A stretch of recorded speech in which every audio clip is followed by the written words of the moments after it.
প্রধান অতিথি হিসেবে উপস্থিত আছেন আপনাদের প্রিয় নেতা জনাব মশিউর রহমানের অত্যন্ত বিশ্বস্ত সিপাশালা, তার খুব হাতে গড়া শিষ্য আমাদের জেলা বিএনপি বিপ্লবের সহসভাপতি। আমরা যারা ঝিনাইদহ জেলার বিএনপি করি বা নেতৃত্ব স্থানে আমাদের সবারই সে পরিচালক জনাব মজ্জেম ভাই, এখানে উপস্থিত আপনাদের সমন্বয়ক আব্দুল খালেক, আমার শিশু সেলিম, হারুন, মান্নান, ইঞ্জিনিয়ার শাহিন সাহেব সহ এই ইউনিয়নের নেতৃবৃন্দ, আসসালামু আলাইকুম। আমি আপনাদের কয়েকটি কথা বলবো, আরেকটি মিটিংয়ে যাবো তো খুব খেয়াল করবেন প্লিজ আমার কথা। তামাক এবং জামাত, তামাক হলো শরীরের জন্য ক্ষতিকর, যারা গাঁজা খায় তামাক খায় শরীর নষ্ট হয়ে যায়। এই জামাত ইসলাম ইসলামের জন্য এতটাই ভয়াবহ ক্ষতিকর, ঠিক আছে? এই জামাত ইসলাম ইসলামের জন্য এই বাংলাদেশে একটা ফুরকানি মাদ্রাসাও করিনি, ইবতেদাও করিনি, কোনো মসজিদও করিনি, কোনো খানকা শরীফও করিনি, মাদ্রাসার কিছুই তারা করিনি।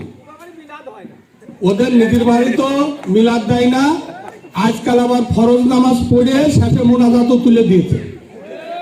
দিনে নফল রোজা করে না, শবে বরাত করে না, কিছুই করে না। অথচ এই দেশে ইসলাম ওরা আনেনি, ইসলামের সত্ত্বাধিকারী ওরা না। এই ভারত উপমহাদেশে বাংলার জমিনে যদি কেউ ইসলাম এনে থাকে তার নাম শাহ মাকদুম, শাহাদিতুম, শাহজালাল এবং আমাদের খানজাহান সহ ফুরফুরা শরীফের বড় হুজুর কেবলা, যে আপনারা যে সিদ্দিকা মাদ্রাসাগুলো দেখতেন সম্পূর্ণ ফুরফুরা শরীফের বড় হুজুর জনাব আবু বকর সিদ্দিকীর মাধ্যমে এই বাংলার জমিনে ইসলাম এসেছে এবং এই মাদ্রাসাগুলোর মাধ্যমে আজকে কোরআন আমরা তেলাওয়াত শিখেছি। অতএব এই দেশে পীর মাশায়েখদের মাধ্যমে হয়তো ইসলাম এখানে এসেছে, ইসলাম ওনাদের মাধ্যমে আসেনি। সেই পীর মাশায়েখ ফুরফুরার থেকে শুরু করে যত পীর আছে, যত মাশায়েখ আছে, যত উলামা আছে, সব বিএনপিকে সাপোর্ট করে, ওদের কেউ সাপোর্ট করে না। ওদের সাথে কোনো হুজুর নেই। দেখবেন এত বড় চলে যাচ্ছকার মিছিল, পাকড়ি ভরা কোনো হুজুর নেই। কারণ যারা তাকুয়া, যারা প্রকৃতি আল্লাহ লোক, তারা পাকড়ি পড়ে, ওদের দলে কেউ পাকড়ি নেই। ব্যাস। তারপরে কি কয় যে জামাত ইসলামে ভোট দিলি বেহেশতে যাওয়া যাবে, দাঁড়িপাল্লায় ভোট না দিলি বেহেশতে যাওয়া যাবে না। আরে মূর্খ, দাঁড়িপাল্লায় ভোট দিলি যদি একমাত্র বেহেশতে যাওয়া যায়, তাহলে আদম আলাইহিস সালাম থেকে আদম ছবি থেকে ঈসা নবী পর্যন্ত 1 লক্ষ বা 2,24,000 পায়গম্বর গুজরে গিয়েছে, তাদের সময় দাঁড়িপাল্লা মার্কা ছিল না, তারা কি সবাই জাহান্নামে যাবে? বড় পীর আব্দুল কাদের জিলানীর থেকে বাংলার জমিনে 12 আউলিয়ার বাংলায় যত পীর আউলিয়া গজরি গেছে, তাদের সবাই কেউ তো দাড়িপাল্লা মার্কা ছিল না, তাহলে কি তারা সব জাহান্নামে? এরা হলো কাযযিবুন, মিথ্যাবাদী। ওদের জন্য রয়েছে জাহান্নামা খালিদিনা ফিহা, একদম জাহান্নামের সবচেয়ে তলদেশে ওদের ওরা যাবে। এত বড় মিথ্যা। আমরা দেখেছি গাদন খেলা দেখেছি, ফুটবল খেলা দেখেছি, তাস খেলা দেখেছি, নতুন করে বাংলাদেশে ধর্ম নিয়ে খেলা করছে, তার নামে জামাত ইসলাম। এদেরকে প্রত্যাখ্যান করতে হবে ভাইরা আমার। আমি আপনাদেরকে বলতে চাই, এরা অত্যন্ত মারাত্মক। এদের ভোট অত নেই, গান গাই বেড়াতে, এই গ্রামে অত, ওই সেন্টারে অত, ওই সেন্টারে অত। আমি একটা উদাহরণ দিতে চাই। এক ধামা খই যদি 1 বিঘা ভূমিতে বুনা হয়, সব জায়গায় খই দেখা যায় না? আর 1 বিঘা ভূমিতে যদি 100 মণ শস্য বোনা হয়, একটা শস্য দেখা যায়? ওই খই হলো জামাত ইসলাম। কয়েকজন মানুষ টুপি মাথায় দিয়ে বেড়াচ্ছে, ঘুরে বেড়াচ্ছে, খালি জামাত আর জামাত। আরে বিএনপি ভোটটা সরিষার মতো উর্বর, সব জায়গায় বিএনপি আর বিএনপি। কোথায় ওদের ভোটটা? কোথায়? আয় ঢেলে কৃষক চেনেন? আয় ঢেলে কৃষক, আয় ঢেলে কৃষক হলে যার একটা গরু আছে, আর একটা গরু নেই, কিন্তু আর একজনের আবার একটা গরু আছে। ওর সাথে এই গরু যদি একসাথে নাঙল বাজায়, তাহলে একটা নাঙল তখন চলে, এক গরু দিয়ে তো নাঙল বাহা নাই। এই জামাত ইসলাম হলে আয় ঢেলে কৃষক। প্রত্যেক সিটি টাকার ভোট আছে 20,000, 30,000, 10,000 অথবা 50,000।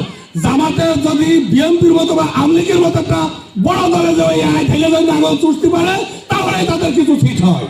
তাছাড়া 1 লাখ পাস করার ক্ষমতা জামাত ইসলামের বাংলাদেশে নেই, শুধুমাত্র কয়েকটা বাই চান্স সিট ছাড়া। বাই চান্স সিট এই জন্য বললাম, কিছু সিটে আমাদের কয়েকজন প্রার্থী হয়ে যায় বা অন্য দলের হয়ে যায়, সেখানে একটা হয়তো বেরিয়ে গেল। কথাটা বুঝতে পেরেছেন?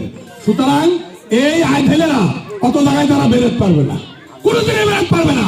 এই আইফেলেরা একবার 2001 সালে আমাদের সাথে এসেছিল, সেই জন্য সেবার 18টা সিট পেয়েছিল। এরা আমাদের সাথে 91 সালে নেগোসিয়েশন হয়েছিল, এই জন্য তারা সেই দিন সিট পেয়েছিল।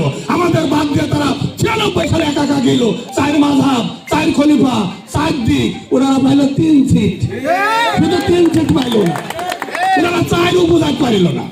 নিজামির থেকে শুরু করে 2001 সালে বা তার আগে 91 তারা মহান পার্লামেন্টে গিয়েছিল।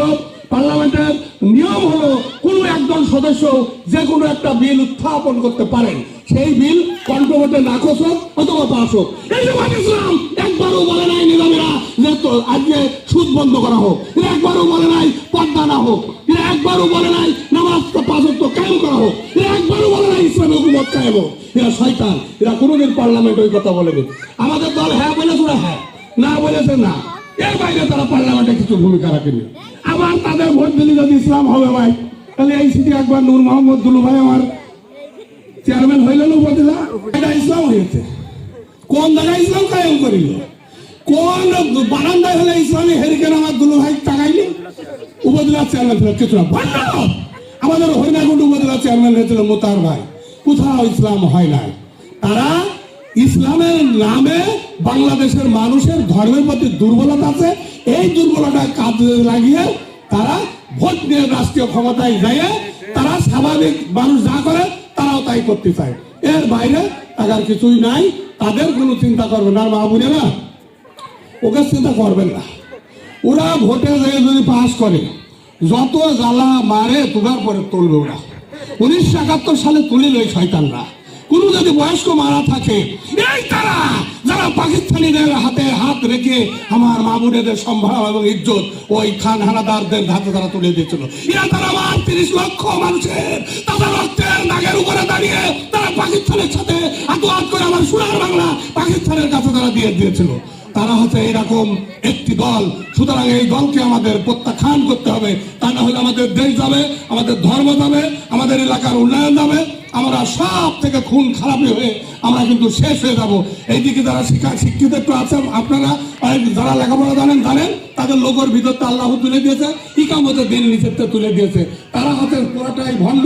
এই ভণ্ডদের থেকে আমাদের আগামী আসন্ন নির্বাচনে আমাদের ভোট দিতে হবে মোদী সাহেবকে। এমন একজন প্রার্থী পক্ষে আমি ভোটটা দিয়েছি যে প্রার্থী ওদের প্রার্থীর থেকে বেশি শিক্ষিত, যে প্রার্থী ওদের প্রার্থীর থেকে বেশি যোগ্য। আমি আমার একটা মার্কার ভোট কথা করছি, ধানের শীষ, যে ধানের শীষ বাংলাদেশ ভারত উপমহাদেশের সব থেকে জনপ্রিয় হলো মার্কা। সুতরাং ধানের শীষ মার্কায় আগামী আর নারায়ণপুর সহ আপনাদের যা যা আছে, আরে যা লেগে আছে উন্নয়ন তো মশিউর রহমান, তার ভাই আছে মোদির শেখ, আমার ছেলে এখানে কাজ করে, যা যা দরকার এই ইউনিয়নের এলাকায় 1 ইঞ্চি কোনো মাটির রাস্তা কাঁচা থাকবে না। মোদিদের ভোট দেন, দেখবেন ইনশাল্লাহ সব আমরা উন্নয়ন পাবো। আমি আমার কথা এখানে শেষ করছি। মা বোনরা দলে দলে ভোট দেবেন, ওই জামাতের কথা আপনারা শুনবেন না। আসসালামু আলাইকুম।